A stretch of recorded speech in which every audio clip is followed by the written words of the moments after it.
Hello there. Are Hi, we live? everybody. I think we're live. Hello. It's almost 4 o'clock. No, we're live, I think. Okay. Hi there. We are here. I'm Angela. And I'm Anne, aka Mom. We are Travel It Matters. Our pillow needs a little help here. We are travel advisors, and one of our main missions as a travel company is to foster connection throughout the world through travel.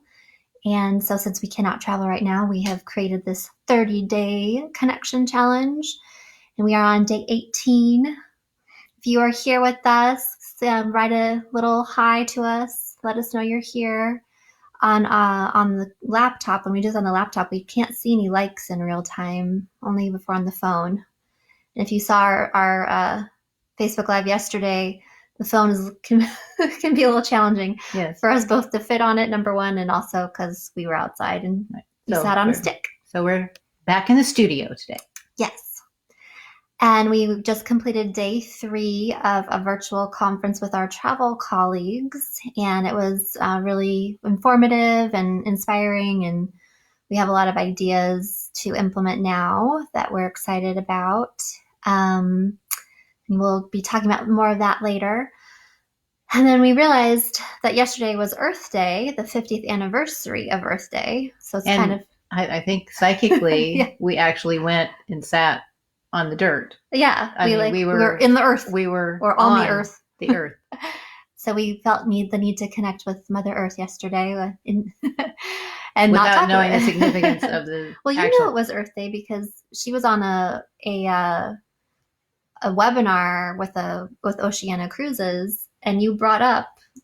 But I didn't. But because I don't even know what day of the week it is, my brain did not make the connection that it was actually Earth Day. Yes.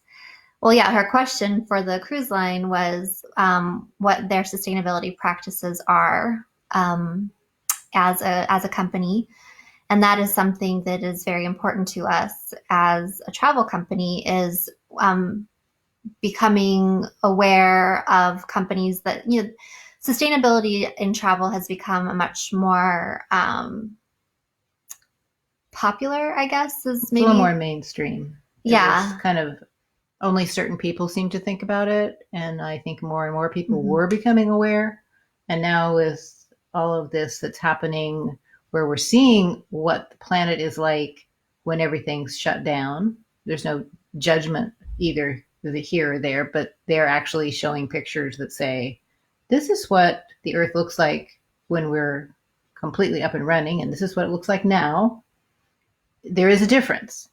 So we're kind of hoping that there's some way to ease both of those things when we come back to normal, but yet not just completely forgetting about what it's like when we take care of our planet. Well, I was reading today that they actually expect it to get worse after we come out of this, because people will be afraid to use public transportation, and so any of the improvements in pollution related to transportation traffic will potentially get worse. So it's kind of, and I was watching or looking at an article that was talking about all the animals that are roaming the streets, and in some instances, they're animals that actually are used to having tourists feed them, like the deer in Nara in Japan, outside of Tokyo. Kyoto. Right.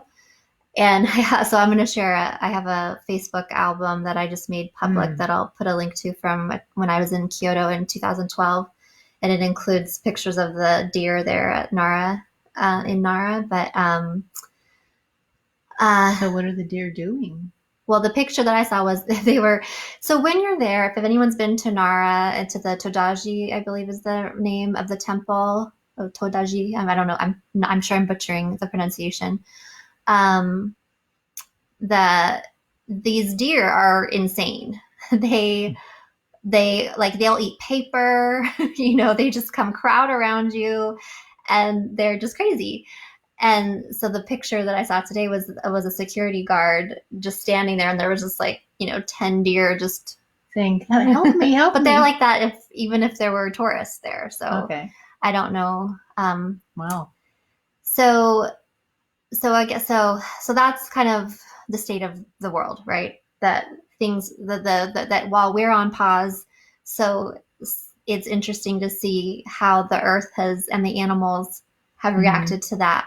The fewer humans um, out and about. Like I went I drove out to the beach and went just to look at the ocean real quick, and there were squirrels like crazy just coming up. They were fearless, like these squirrels coming up to me, which I'm guessing they probably wouldn't normally do because they'd be getting food. I mean, I don't know if they wanted food. Interesting. Yeah, so it is. So all of that to say that the connection challenge today is to just, I guess, be mindful of your impact, and if there's anything in your life that you want to think about and change right now while we're in this quiet space that you could maybe carry over, or something that maybe you're having to do right now because things are different, that like we're not allowed to have our own bags at the grocery store anymore. And like I'm a Diet Pepsi fiend, and I recently switched to cans instead of bottles, which I know is not really helping that much. Like I should just not have Pepsi anymore. But well, that I don't know if that's necessarily maybe a balance. yeah. I mean, yeah. So there's sacrifices that I have so many friends who are so good at, you know, no waste living and all of that. And I'm always so impressed and I admire them so much. So if you are somebody who is more on the no waste side of living and you have some kind of entry level suggestions for people that maybe kind of get them like a small step that someone could make that may make them realize that maybe they can make another step and then maybe another step, instead of it being so, it can feel really preachy and like guilt ridden. Well, one thing that, well, I actually was doing it before because it's just kind of what I've adopted from being in countries where water is a shortage. I mean, it's when you travel some places, they ask you to be very, very cautious about the amount of water you're running. And so now, of course, everybody's supposed to be washing their hands 50,000 times a day, and it's supposed to be for 20 seconds. Well, as I am using the soap, I turn off the water. Yeah. There's, in my mind, there's no reason to be running water for 20 more seconds. Or it doesn't make sense for the water to be going down the sink when I'm not going to rinse my hands for another 18 seconds or whatever. Yeah. And it's amazing how much water flows in 20 seconds. Yeah. So that's my little thing. Well, and since so many people are staying home and in their pajamas, then they, maybe there's hardly anybody. Maybe we're saving water by not showering as often. And maybe we're not doing as much laundry. Maybe. I don't know.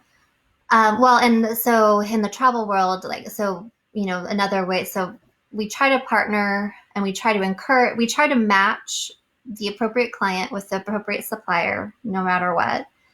But we also are really, we belong to a community of sustainability within our consortia. There's a sustainability community where we can get access and like the latest information about the suppliers that are meeting certain standards of sustainability. And then as travelers ourselves, when we go, we try very, very hard to never use single-use plastics like plastic bottles. And more and more, like a tour operator will give you a gift, will be your recycle bottle. Yeah, like when we went to Africa on our safari, they had we were just using them for the trip. We didn't keep them to take home, but they had glass bottles that we used for water instead of plastic. And a lot of cruise lines have been on the forefront of getting rid of straws on ships, plastic straws on ships, and not having water bottles anymore on ships. And that's a huge amount. Yeah, they have more water stations where, again, you fill your reusable bottle instead of the maybe 5 bottles per cabin every day for that many cabins.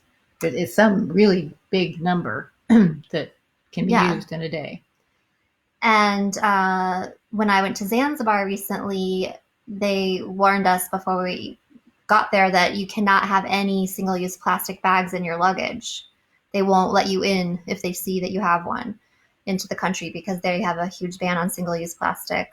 Like, not even like I mean, if you had a Ziploc bag in your toiletries and you were using it as, a multi use thing in your toiletries, then that was okay. But and the shopping bags that they gave for when you made a purchase were made out of cloth. Mm-hmm. I got this dress there in Zanzibar. Um, so so yes, there are lots of people doing lots of good things. There's always more to do. I think it has the responsibility lies on the manufacturers and the big companies that are producing things that are made out of plastic, but we don't want to go down that road in this forum. Well, that can be a little controversial. So, so what can you do? And if there's something that you're already doing that I guess that's that might inspire somebody else, please share that with us. Like something simple that maybe you do that is doing, every little bit helps, right? mm-hmm. So. Okay, well, I don't see any comments today yet, but feel free to comment when you watch this. We'd love to hear your recommendations. And thank you for the people who shared yesterday. One of our friends, Jody, had her beautiful. Well, she texted it to you. Oh, that's right. She texted actually, it was a piece of fabric. It was a woven textile that she had framed, which was it was gorgeous. Yes. Yeah, it was fun to hear the people that shared about their favorite souvenirs. So tomorrow we will be back at 1 p.m. Pacific time. And then actually I'm being interviewed by a couple of my travel colleagues for a Facebook Live that they've been doing every week. I'm supposed to tell stories. I don't know which stories. I got lots. So if I'll share a link to that after that happens, probably over the weekend. Okay, well, thanks for listening and joining us, and we love any feedback, so please share if you want to send us a message. We love to hear it. I think that's it. Until tomorrow. Yes, see you tomorrow. Okay. Bye-bye.